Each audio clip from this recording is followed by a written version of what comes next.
Okay, so with a question like this, you want to find the lowest common denominator possible when you're adding fractions, and it should be the lowest common denominator. So the temptation is just to cross multiply and use 2x squared.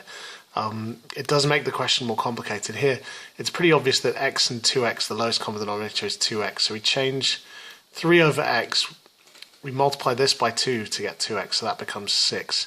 So this is 6 over 2x plus 3 over 2x.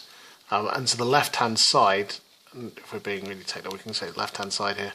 So left-hand side is 9 over 2x. So then we've got 9 over 2x on the left-hand side equals 2 on the right-hand side. And from here it's obviously quite easy to solve. You multiply the 2x across, so you get 9 is 4x. And x is 9 divided by 4, or 2.25 if you want to write it in decimals. 2.25, whatever. Now, I think I showed the shortcut for that in class, where you can just replace the x with y minus 1. But suppose we just had this question without the previous one. The method is the same. You have y minus 1 squared here, and 2 lots of y minus 1 squared here. So your common denominator would be 2 lots of y minus 1 squared. If we've gone from y minus 1 squared to 2 lots of y minus 1 squared, we've doubled the denominator, so we have to double the numerator, so that gives us 6. So the left-hand side then becomes 6 plus 3, so 9 over 2 y minus 1 squared. You multiply that across, and you get 9 is 4 lots of y minus 1 squared. And here's where the tricky part is. A lot of people were asking what you do first in terms of multiplying the 4. Bin mass rules apply whenever you have something times something squared. You do the indices first, b, and then the multiplication afterwards. So y minus 1 squared, if you do y minus 1 times y minus 1, it gives you y squared minus 2y plus 1. Shall I quickly do that? Y minus 1 times y minus 1 gives you y squared minus y plus 1. So y squared minus 2y plus 1. You multiply that whole thing by 4, so it gives you 4y squared minus 8y plus 4 equals 9 still. And then because it's a quadratic, you bring it over and make it equal to 0. So we get 4y squared minus 8y minus 5 equals 0. Does that factorize? Yes, it probably does. You could use the quadratic formula to work it out. I think it's probably going to be something along the lines of 2y minus 5 and then 2y plus 1.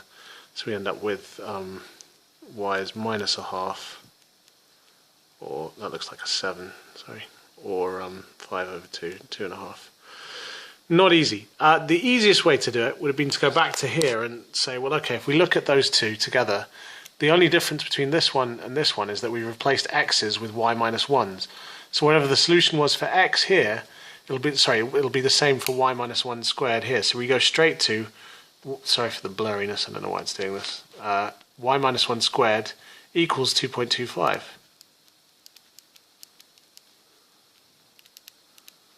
And so if y minus 1 squared equals 2.25, you take the square roots and you get y minus 1 equals the square root of 2.25, which is plus or minus 1.5. So you get y equals 1 plus or minus 1.5, which gives you the same answers as you had from the long method, minus a half or 2.5.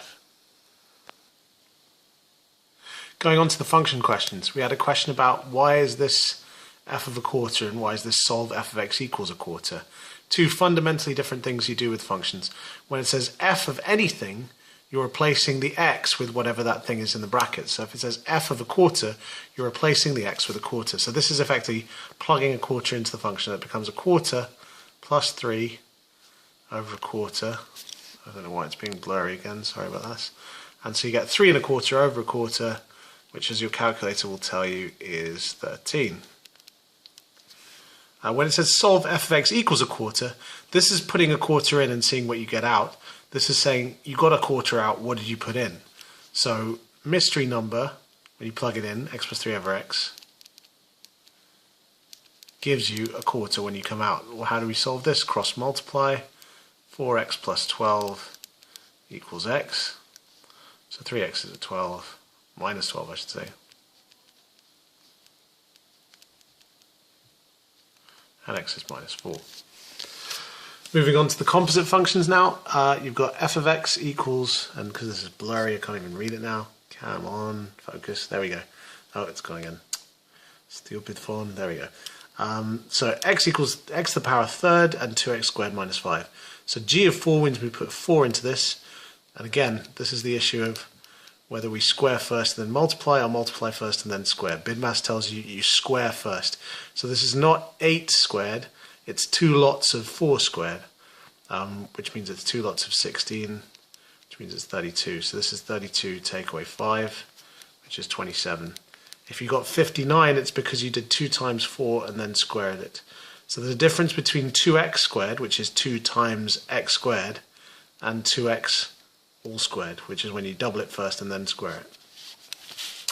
Fg of 4, which one do we put 4 into first? It's g, so we do g of 4. We already know that's 27. So this is f of g of 4, and g of 4 is 27, so this is f of 27. So we're putting 27 into f. F is the cube root, that's what the 27 to the third means. And so the answer is not 9, that's a third of 27. This is 27 to the power of a third, and the cube root of 27 is 3. Find an expression for gf of x in terms of x. So this is when we take f of x and we put it into g. F of x is a third, x to the power of a third, sorry. So we put x to the third into g. G of x to the third is going to replace the x in g with x to the third. So it's 2x to the third squared minus 5. And as we know from before, when you do to the power, you multiply them, so that becomes 2x to the 2/3 minus 5. That's the answer.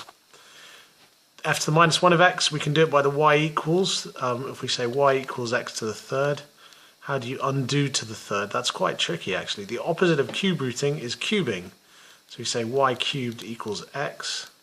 That makes x the subject, so then f to the minus 1 of x is x cubed. You could just do it by the logic that the opposite of cube rooting is cubing, and that's the inverse function. I imagine people found that a bit confusing.